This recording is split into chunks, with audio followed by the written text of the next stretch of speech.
Hello everyone, hope you're all well. Thanks for tuning in. Today I'm in sunny South Wigston in Leicester to look at this church. I'm going to consider this a part 2 to the free energy buildings and my little investigation into them. I never intended on making a part 2, so I never labelled the first one part 1, but it's only a couple of videos back and I'm sure you can find it if you really want to. But what I'm going to do, I'm going to recap a little bit on what I think is a free energy building, because this is a church, it operates as a church, but I believe once it was a free energy building, and my whole premise is on the fact that that spire at the top there once upon a time would have gathered electrical energy from the ether, and then moving down the building a little bit into this little section here, that once would have housed a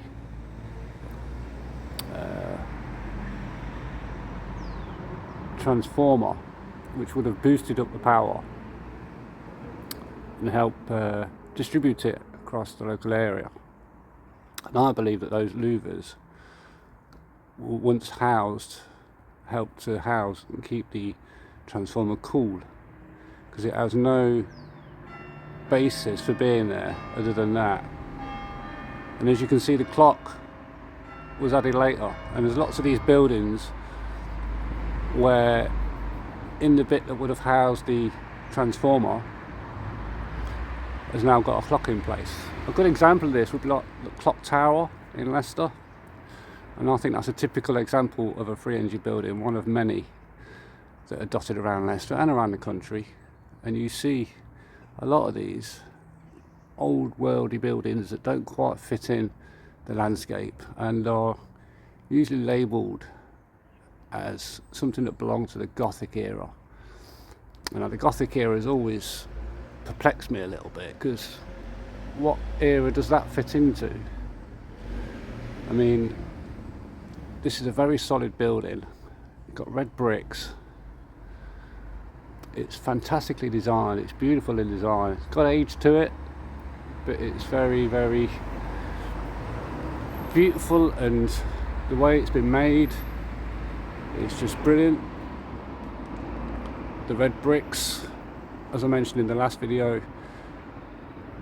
contain iron oxide, which help conduct electricity. If we look up at that louver, they're all sort of angled downwards to repel any water, but enough to let the air flow through, and they're all the way around it. They're on every side.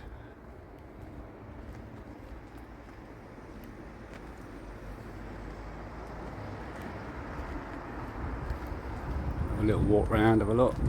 But I've been starting to think, with the amount of electricity that we use in today in society, the amount of electricity we use, but you know, I wonder if this technology is being used today.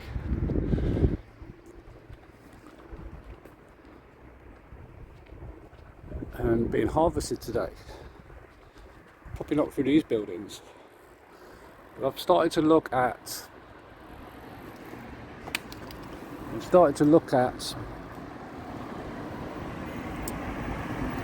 electricity pylons and stuff like that, and see if they're secretly harvesting electrical energy.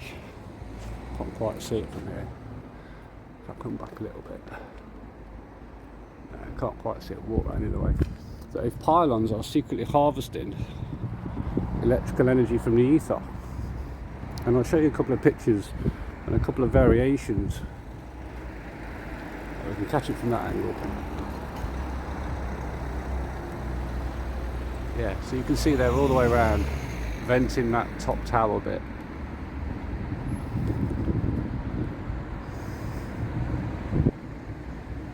Yeah, like I say, I'll show you a couple of pictures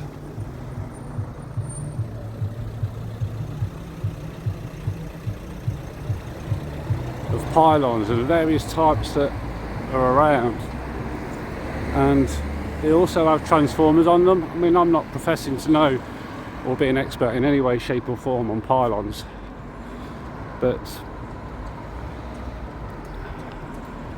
the way that they're constructed, and they seem to have the same design as what I'm suggesting here.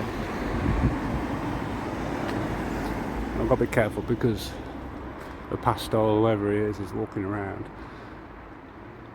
But yeah, I've been looking at pylons, so that would mean that free energy, if I'm correct, free energy has been harvested from the ether covertly in today's world timeline.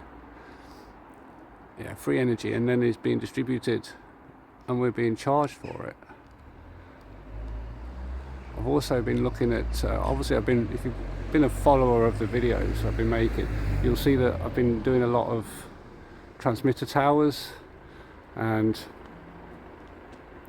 yeah, and they seem to have the same sort of technology at the top to gather electrical energy. I'll zoom right in so you can see what I mean.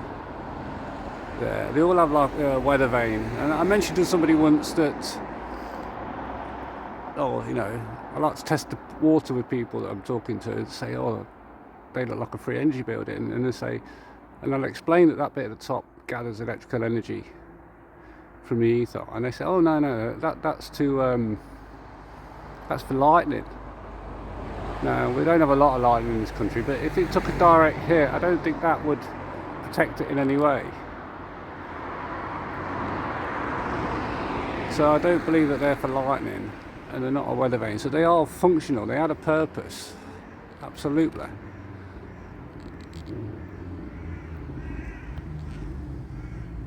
I'm trying to zoom right in for you and get the best light to see it. But as you can see, that top bit is made of some metallic metal, might be lead.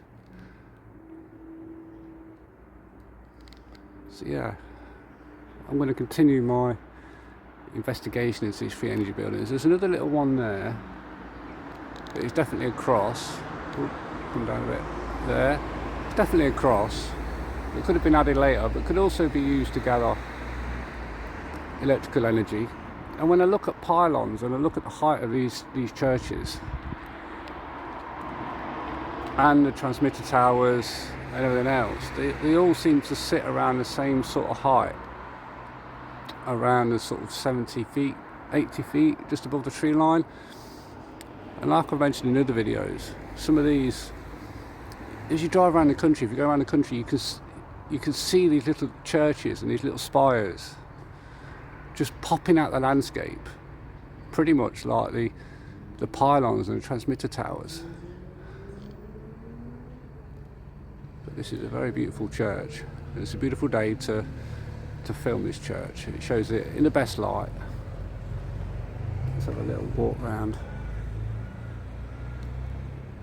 Yeah, got beautiful stained glass in it, beautiful doors, beautiful building.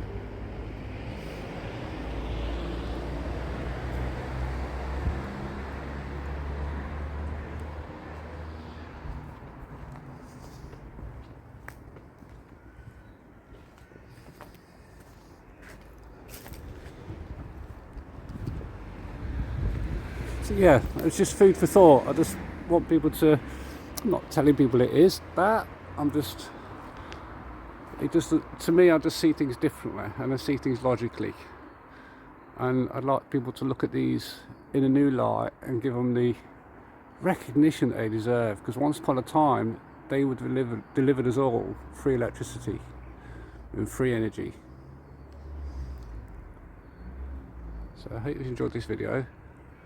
Thanks for watching, thanks for tuning in, and for all those that have liked and subscribed and been following me for a while, I just want to say a big thanks. It's very humbling, you know, when I make these videos. I find them very therapeutic and fun to make, and I just want to say a big thank you for those people that have liked and subscribed. It's really, really humbling. So thanks for watching. Until next time, take care, and I'll see you again. Bye for now.